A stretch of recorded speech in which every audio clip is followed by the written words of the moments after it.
I used to live in New Jersey in an old Victorian, right in the smack dab middle of the boonies. Where I lived, cell phones rarely get reception.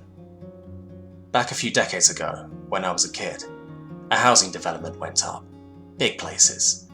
They cleared a few miles of the barrens for it. It was a stone's throw from my place. Once the places were finished, people moved in. City people, really.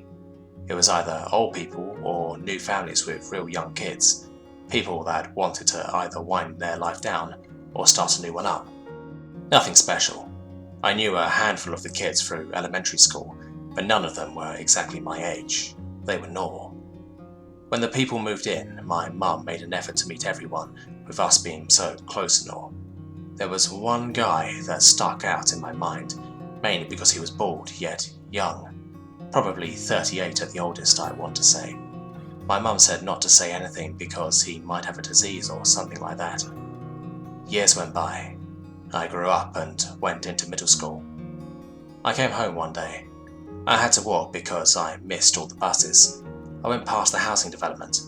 Glancing down the street, I didn't see anyone. Not a soul. It was around 5:20 according to my watch, if I remember right. Normally, all the fathers were getting home at 5ish. Curiosity got me. I walked down the street to see what I could see. Every house was dark, except for the bald man's. I glanced in his window and saw about the entire population of the small community sitting in his living room. Children, parents, the elderly, everyone. Standing in the middle of everything was the bald man. It seemed as though it was just a casual meeting. People were talking and laughing. Whatever. I didn't know why the hell I cared anyway. I walked home and got grounded for being late and not calling from the school. That night, my mum got a call from another local neighbour, saying that she was hearing unsettling grinding noises from the small community. My mum said that someone was probably getting work done. When she asked me if I had seen anything on my way home, I didn't answer, as I was still bitter that she had grounded me in the first place. The next day, every kid from that small neighbourhood was marked absent in school. And the day after that. The police went to investigate that night. The first thing they found was an ear on the front lawn of the bald man's house. A severed human ear. A child's arm was found in the trash can, dumped with a few empty pizza boxes, and a man's split open torso was located in the woods behind the property, with human bite marks penetrating the flesh. The rest of the community was inside the house. All the entrances, both doors and windows, were boarded shut. When they broke down the door, they found the corpses of everyone, the entire development's population. Children, parents, the elderly, everyone. Some were mutilated beyond initial recognition, and most were missing organs like liver and kidneys.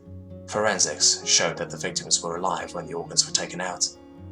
A child's body was also found in the oven of the house, burnt to the point where the skin melted. Forensics showed that the child was alive when his skin started to melt. Children, parents and the elderly, everyone except for the bald man. A background search on him proved that he was involved in a local sect of the occult, which are known to practice in the Pine Barrens. He fled. He hasn't been found. Needless to say, what happened literally tore our community apart in multiple ways. Instead of the boogeyman, my friends and I had nightmares about something real, about a bald man. Horror movies didn't scare me because I knew they were fake. What happened was real, and that terrifies me to this day. The massacre occurred in 1984, 28 years ago. I'm 41 now. I went back to the site last month. The houses are still standing. All of them are abandoned. The single road that once connected the community to the outside world is long overgrown. I can't find any police files, nor can I find any news broadcasts about the murders. The houses are still there, but everything that had to do with that place seems to be gone. I could spend hours telling all the urban legends I've heard about it. Weird New Jersey posted a story in their book, I think. Nothing's conclusive. No newspapers, no files. I searched the records of some of the children from my school. They were never legally documented. But I know. And every other person that witnessed it and lived in West Milford County in 1984 knows. I cannot in any way express to you how much the events that I've described have literally ruined my life. If you doubt the reality of it, the only thing I can say is that you're wrong. This happened. This isn't meant to be a creepypasta, and this isn't an urban legend. The only reason I've posted it here is because I know that this is a community that will actually read what I'm writing, but I'm not sure what I can say to make you believe. But a total of 37 people were murdered in the most brutal ways I can imagine. The place has a lot of names. It used to be called New City Village. Now it's called Demon's Alley. Look it up for yourself if you don't believe me. People need to know about this. For all it's worth, please share this.